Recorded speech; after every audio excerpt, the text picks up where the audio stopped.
Well, if you're trying to catch the bottom on the silver market, it was only a few months ago, and this is a multi-year cycle. So is it too late?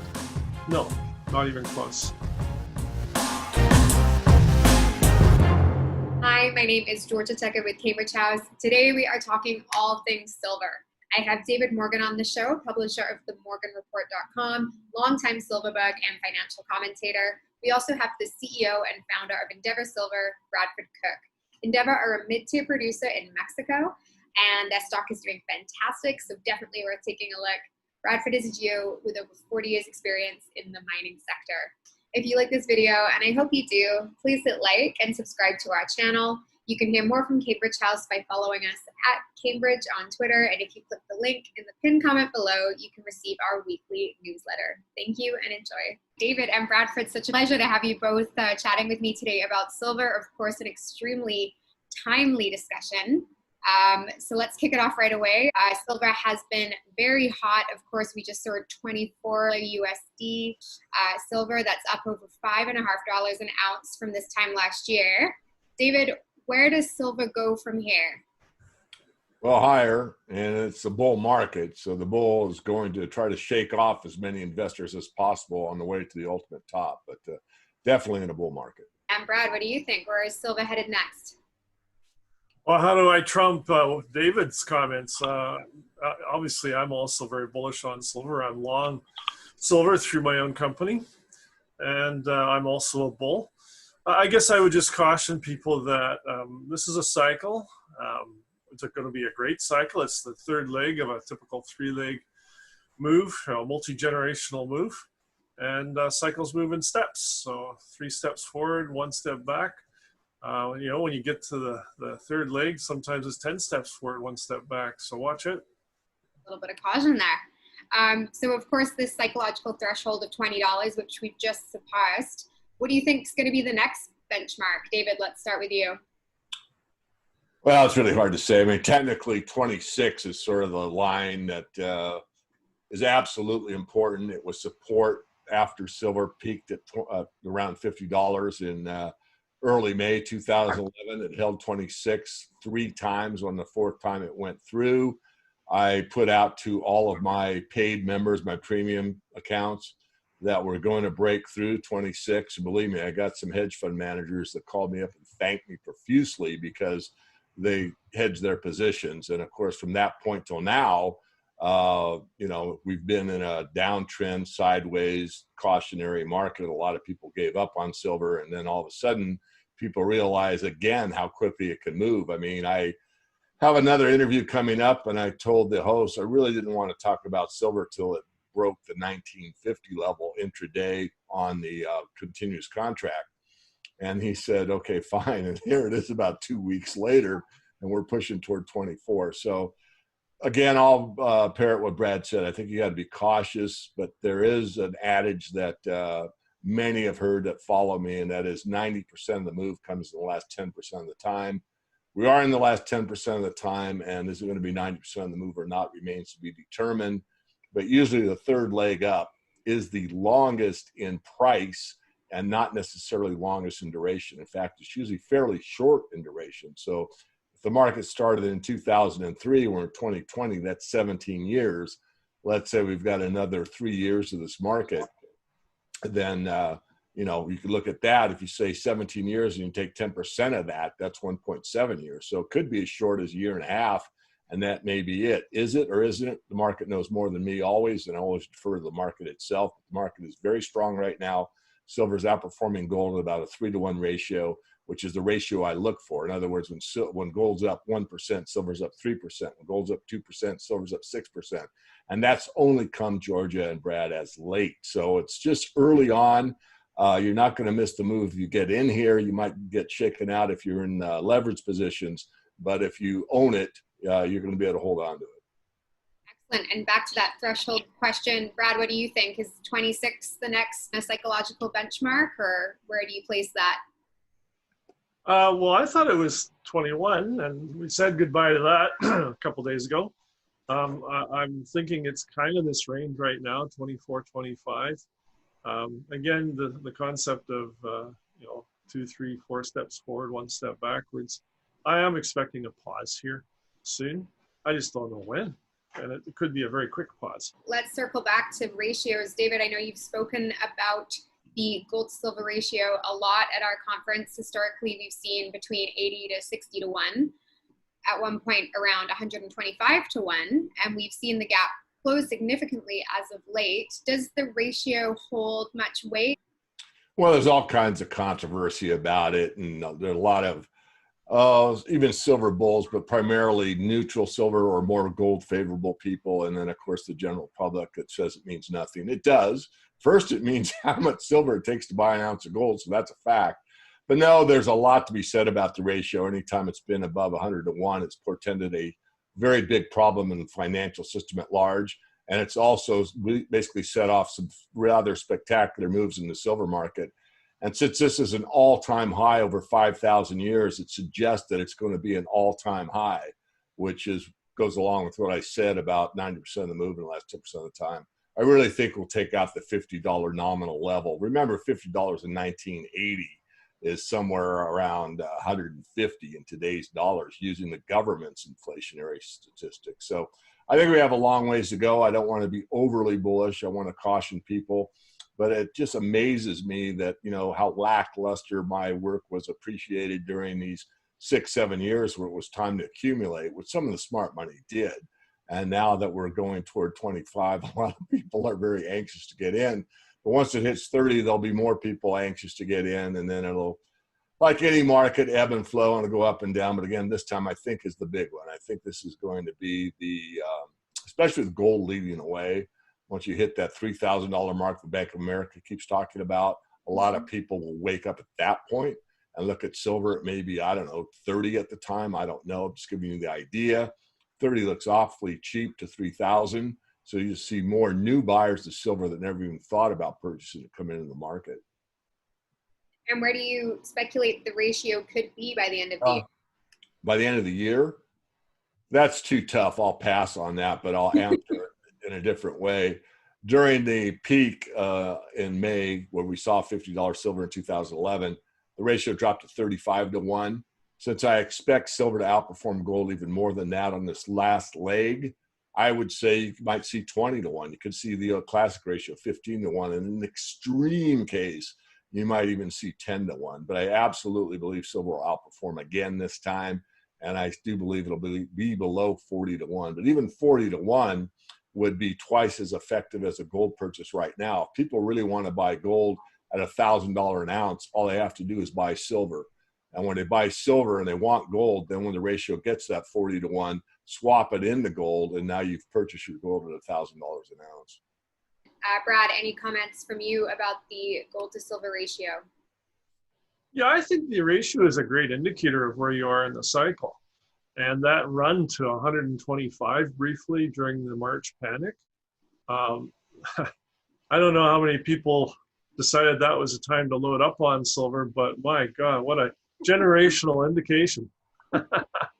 David and Brad, question for you both. In a bull market, silver has historically outperformed gold. Why does this happen, and do you think it will happen again? Let's start with you, David. Silver is a smaller market, so it doesn't take much buying. So it doesn't take much new input to drive it much higher. And this is what will happen, especially with gold being in the headlines. It will drive people to look at the silver market, and a lot of them that can't afford gold will move into silver. And Brad, what do you think? Well, because over the last 100 years, silver has evolved into much more of a strategic industrial metal, and the vast majority of silver production is taken off market in manufactured goods every year. It doesn't leave any good, good delivery silver available for investors when they reawaken to the value of silver as a monetary investment. So every major cycle in silver has been driven by investors, and every down cycle has been basically investors leaving the sector. And so we're seeing the investor coming back to silver as a monetary metal, and there's no metal for them. It's exactly what David said. It's a tiny market. All of the silver is being consumed. And when investors want, real coins, real bars, even the ETFs have to buy real silver, then there's no silver for them. So the price has to go up. David, Sprott Silver just announced they intend to purchase a staggering $1.5 billion of physical silver What does this mean to your average investor?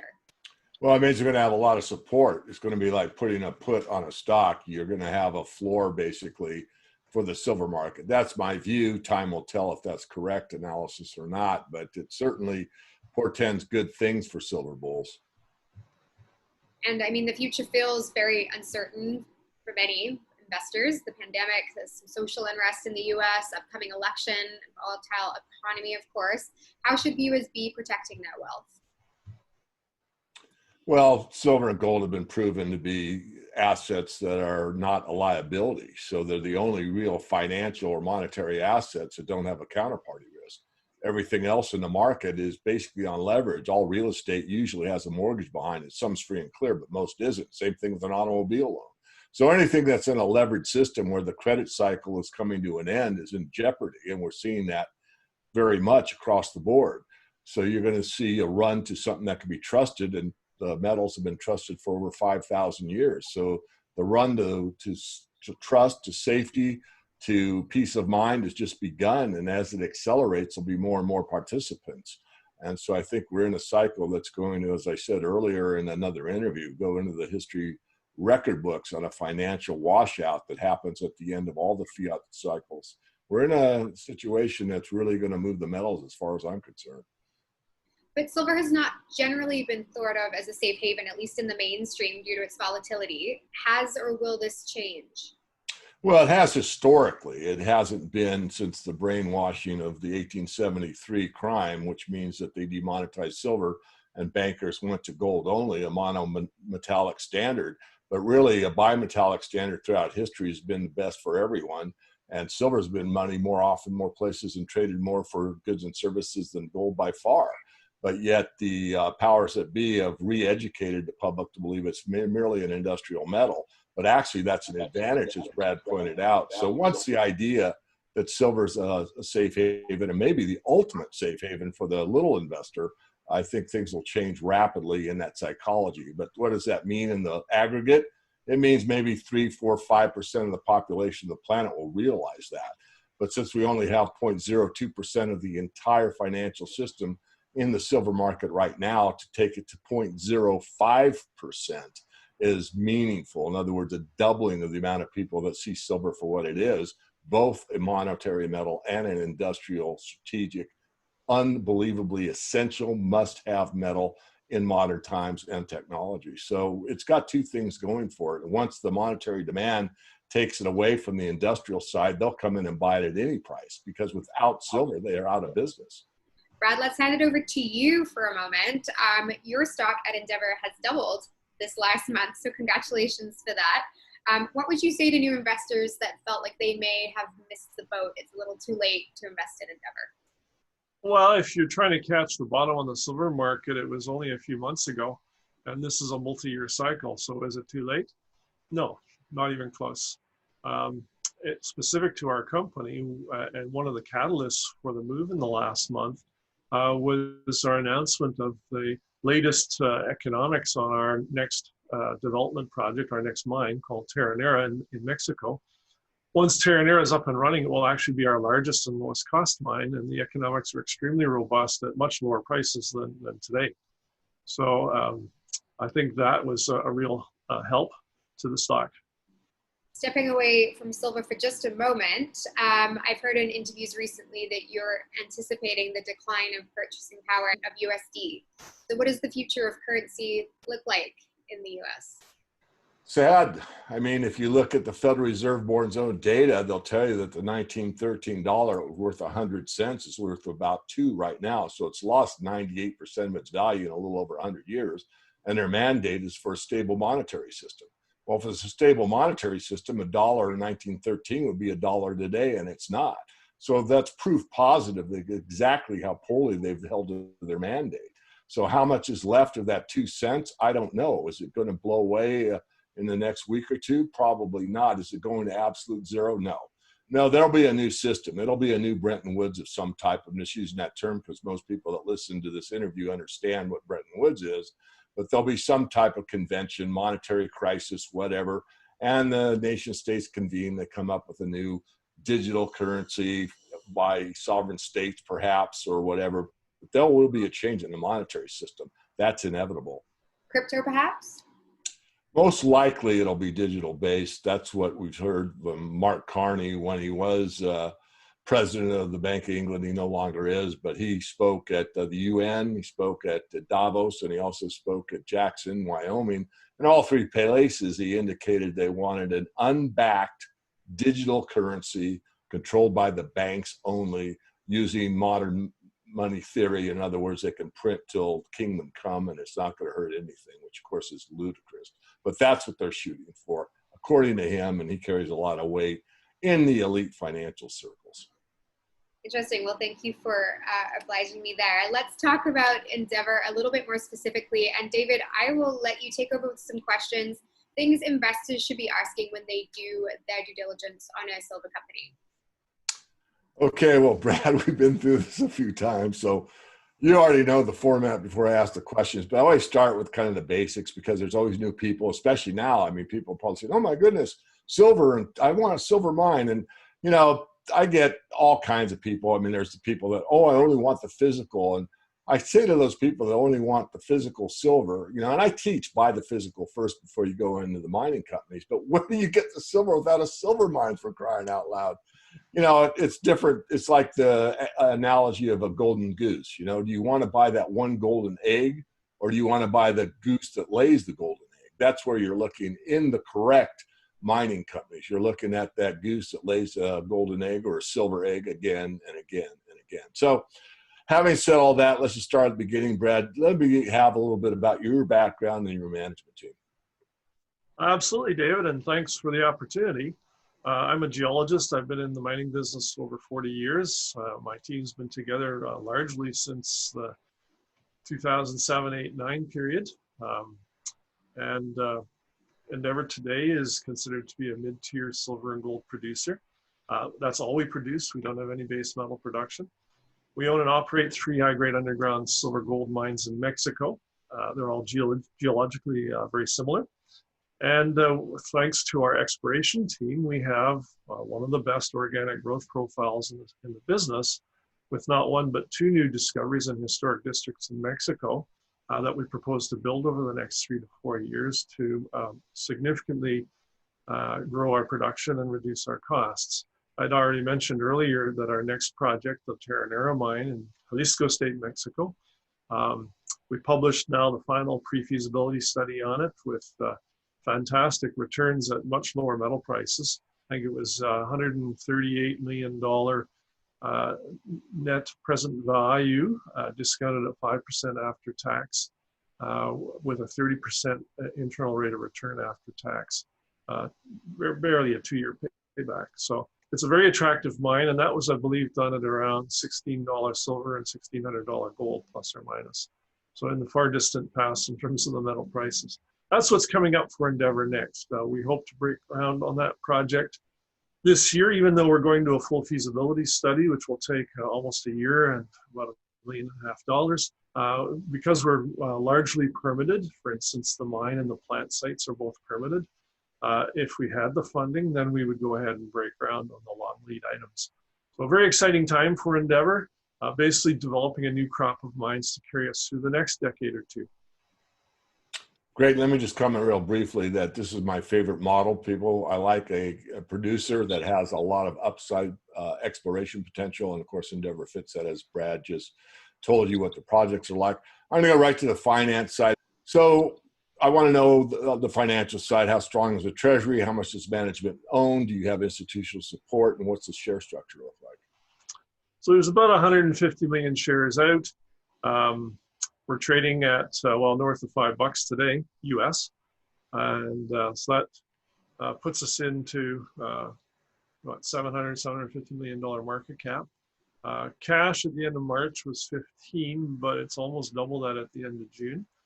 And working cap is up in the kind of high 20s at the end of June. That'll be up higher, obviously, by the end of March. Working cap was 27. At the end of June, we haven't published that yet, but it'll be a significant increase over the first quarter. So we're financially strong. We don't have any long-term debt, so a very strong balance sheet.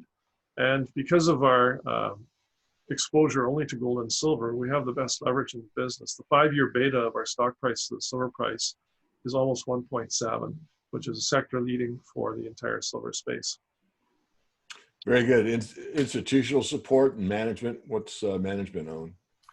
We estimate about 30% of the shares are held institutionally, 70% retail. Management's about 4%, but that includes our options. So it doesn't sound like a big number, but it's my largest single holding.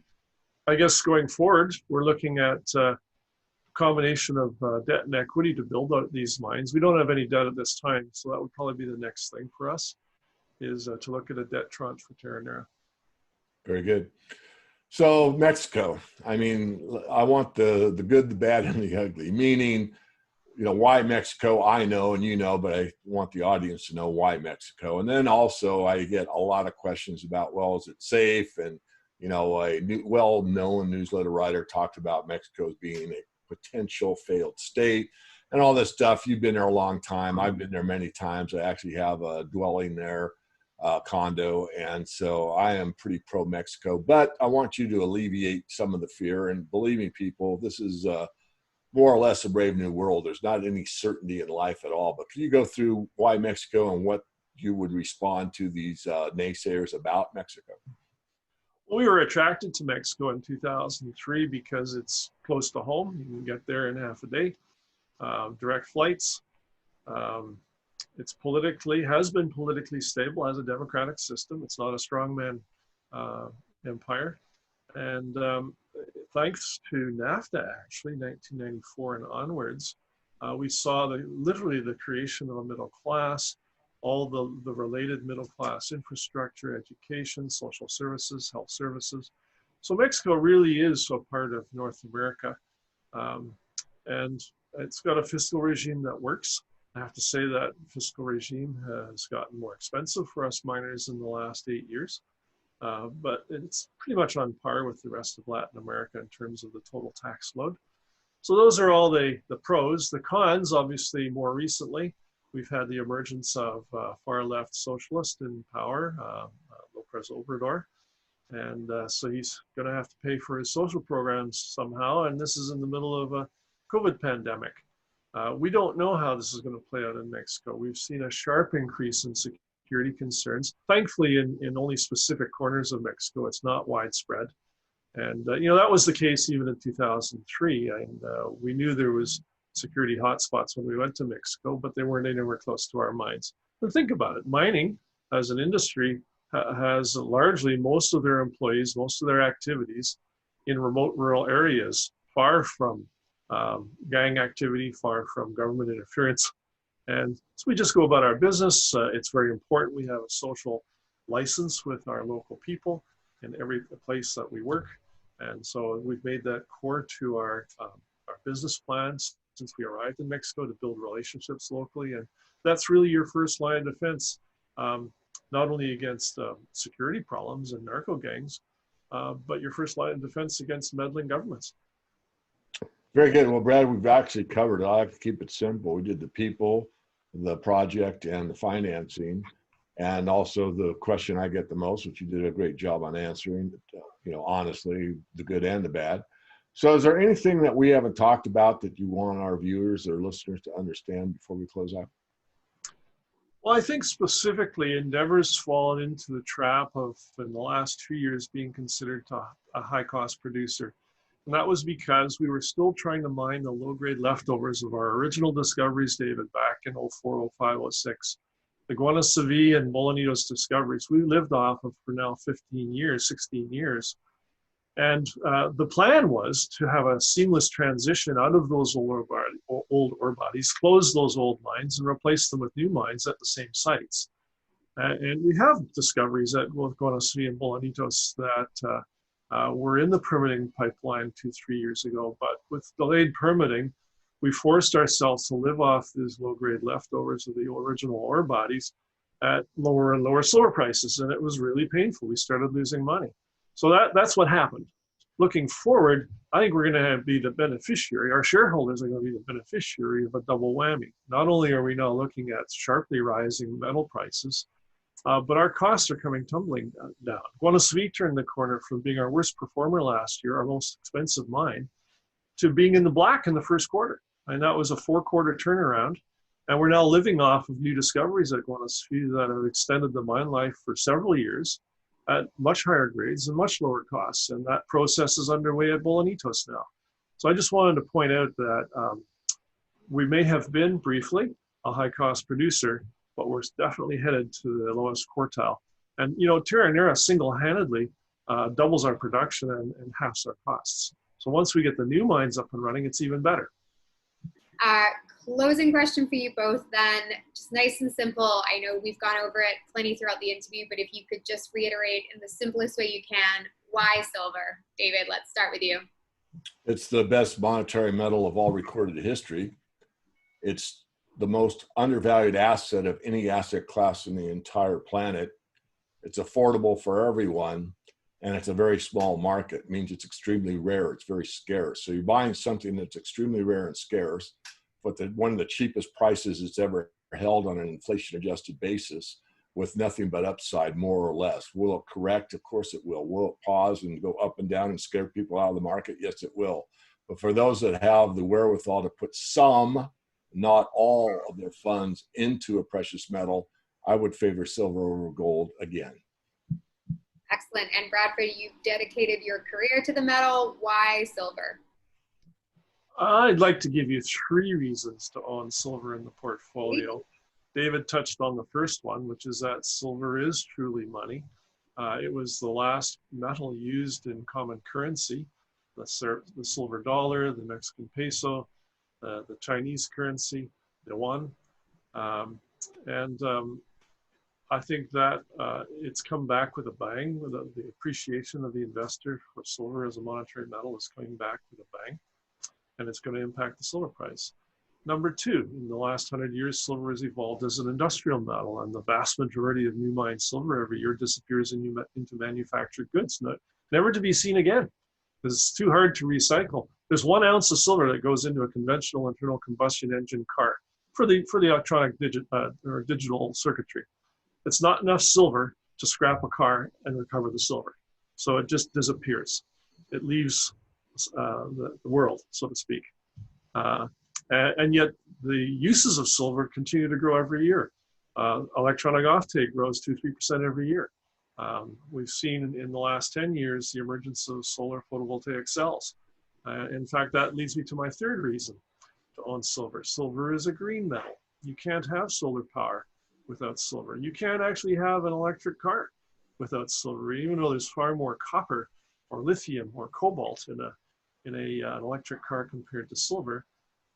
Silver is used on all the electronic contacts, and there's twice as many electronic contacts in an electric car as there is in an internal combustion car. Last year, 55 million ounces was consumed by the automotive industry. Who knew that? And if we believe any of the 10-year forecasts for the growth of the electric vehicle, that number will triple. Where is that metal going to come from? So 3 really good reasons to own silver. Silver as a monetary metal, silver as an industrial metal, silver as a green metal. Oh, love it. Boiled down so nicely. I feel very optimistic. Well, thank you guys both so much for chatting with us. It's a very exciting time for silver. David, where can viewers follow along with you, hear more from you? Just go to my main landing page, themorganreport.com. I suggest you pull down the blog tab and read the blog or listen to the interviews that are posted on the blog.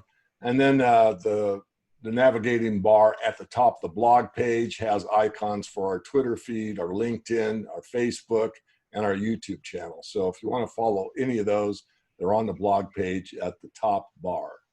Excellent. Thank you so much. And Bradford, where can viewers learn more from Endeavour? Well, the fastest and easiest is our website, edrsilver.com. Excellent. And can you share those ticker symbols with us? So ticker symbol in Canada is EDR on the Toronto Stock Exchange. And in the US, we're on the big board Toronto. In the US, we're on the big board New York, and the symbol is EXK. Excellent. Thank you so much. Well, exciting for Endeavour. Look forward to seeing what the rest of summer brings. And I thank you both so much. Fabulous. Thank you. Thank you. Thank you so much for watching my interview with David Morgan and Bradford Cook of Endeavour Silver. Please hit like and subscribe to our channel. For more from Cambridge House, you can follow us at Cambridge on Twitter. And if you click the link in the pinned comment below, you can receive our weekly newsletter.